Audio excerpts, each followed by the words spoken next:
আপনারা জানেন যে দেশনেত্রী বেগম খালেদা জিয়া গুরুতর অসুস্থ।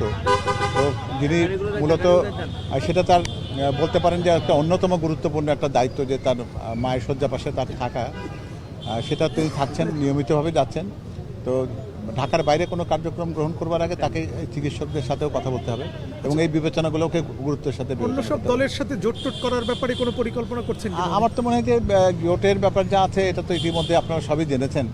আলোচনার শেষ মুহূর্তে যা হয় রাজনীতির ক্ষেত্রে, সেটা হয়তো আজকে রাত 12টা পর্যন্ত বা সেই পর্যন্ত গভীর রাত পর্যন্ত যদি কোনো আলোচনা থাকে সেটা হবে, সেটা হয়তো নেপথ্যের বিষয়। এটা হয়তো আমরা সামনাসামনি এই মুহূর্তে বলবার মতো কোনো তথ্য দেওয়ার মতো কিছু নেই আমার কাছে।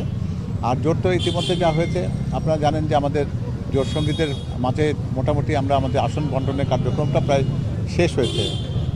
তো যাই হোক, আগামীকাল আনুষ্ঠানিকভাবে মনোনয়নপত্র দাখিল করার শেষ দিন। উনি দুটি আসন থেকে, ঢাকা বগুড়া 6 থেকে এবং ঢাকা 17 আসন থেকে নির্বাচন করছেন।